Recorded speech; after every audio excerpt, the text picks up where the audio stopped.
Do you know, what do you think about that plane that just went down in Russia? The Azerbaijani Embraer? Yes. Why did it go down? Yesterday, I read a news thing about it on my aviation feed. It was bird strike, but it's not.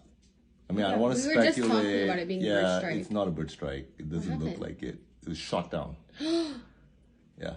Shot By the down. Russians, you think? Yeah, well, okay, so it was going to Grozny. Grozny is a city just north of Georgia, this country of Georgia in southern Russia. We're at the south, right? So it went there, and apparently it couldn't land there for bad weather, whatever. And then it was diverted across the Caspian Sea to an airport in Kazakhstan, which is kind of weird, right? Like, why don't you land around there if you can't have bad weather? Why do you divert the guy over there? And then he called in, probably, we don't know, we don't have an FDR or ATC recordings because it's Russian airspace, whatever.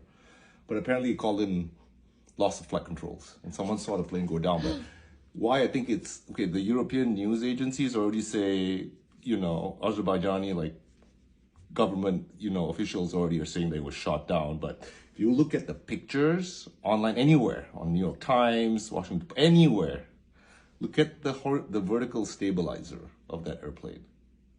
It's what normal people call the tail. It's a vertical stabilizer, the thing in the back of the plane. Okay, the elevator. No, the elevators are the horizontal stabilizers. Vertical stabilizer, where your rudder is. Got it. It's peppered with it looks like shotgun shells. So it's a SAM that hit it, more than likely. So who was on this plane? Also, it's Russians, Azerbaijani citizens. Why do you think they would want to shoot it down? Well, what I was reading is they were having, Grozny was very close to Ukraine. And there's all these drone attacks that was going on. And then, so it probably had some... Just confused. It's like MH17, right? Thought it was You military. find out they were shot down when you see the shrapnel on the outside of the airplane. This one you can see it on the vertical stabilizer. You can see these little pock marks. Birds don't cause pock marks. So you think either Russia or Ukrainians thought it was enemy The aircraft? Russian, it was in Russian airspace. Okay, so the Russians So apparently they shot it. Ukrainians. I mean, again, I'm just going off what I read. It's like, it was chaos. There's drones coming, so they shot it, and it didn't crash. The pilots were reporting loss of flight control systems. Yeah. Something, right? So they were still flying the airplane.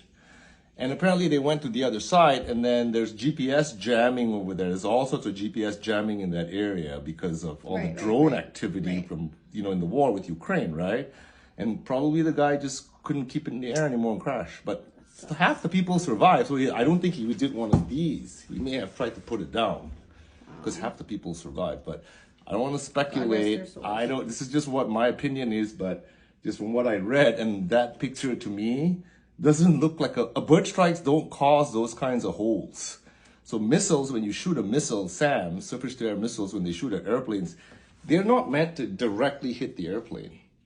They go for something that... Nope, they just go next to it and they blow up, and there's all this shrapnel. Like if you look at KAL 007, the famous one, the Russians shot down the Korean airliner, shrapnel. When they discovered the airplane, they could find the pock marks. Wow.